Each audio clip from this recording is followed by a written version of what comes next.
সকাল ৬টা থেকে সন্ধ্যা ৬টা পর্যন্ত স্কুলের কাজকর্ম সেরে বাসায় এসে যখন পড়তে বসি, তখন ঠিক এই অবস্থাটাই আমার সাথে ঘটে। দেখুন কিভাবে ঘুমাচ্ছি আমি। পড়তে বসে, বসে নিজে অজান্তেই আরকি ঘুমিয়ে গেলাম। তো আমি পড়তে বসছি সন্ধ্যায়। প্রতিদিনই এখন কিছুটা পড়ার চেষ্টা করছি, যেহেতু আগের মতো এখন এত সহজে মানে খুব কি বলবো? পড়া মুখস্থ করতে বা পড়া আয়ত্ত করতে অনেকটা সময় লাগে। তো আমি পড়ার জন্য বা পড়াতে কনসেনট্রেট বাড়ানোর জন্য কিছু পদ্ধতি অবলম্বন করছি। সেটা হচ্ছে মোবাইলটা দূরে রাখছি এবং আরেকটা মোবাইল আমি টাইমার হিসেবে সেট করছি। তো পড়তে, পড়তে হঠাৎ একসময় আমি নিজের অজান্তেই ঘুমিয়ে যাই। মোটামুটি ৫-৬ মিনিটের মতো আমি বসে, বসেই ঘুমিয়ে যাই। তারপরে হঠাৎই আমার চোখ খুলে তারপর আবার পড়তে শুরু করি।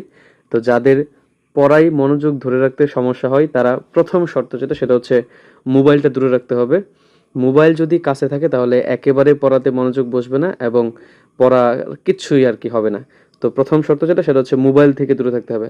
এবং যারা এখন আরকি পড়া মুখস্থ করতে দেরি হয়, তারা আমার মতো এই পদ্ধতি অবলম্বন করতে পারেন। যেটা হচ্ছে আপনি চাইলে মোবাইলে একটা টাইমার সেট করে তারপরে পড়া শুরু করতে পারেন। যে আপনি এই প্রশ্নটা এতক্ষণ পড়বেন।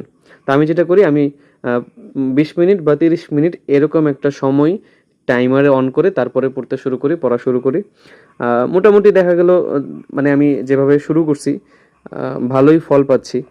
কারণ এভাবে আমি মোটামুটি অনেক সময় পড়তে পারি। ২ ঘন্টা, ৩ ঘন্টা, ৪ ঘন্টা। সন্ধ্যায় পড়তে বসে প্রায় ১২টা পর্যন্ত এক নাগাড়েই পড়তে পারি। যদি আরকি আমি আমার সেই ইচ্ছা শক্তিটা রাখি। আসলে পড়ার জন্য আমাদের নিজের ইচ্ছা শক্তি রাখতে হবে।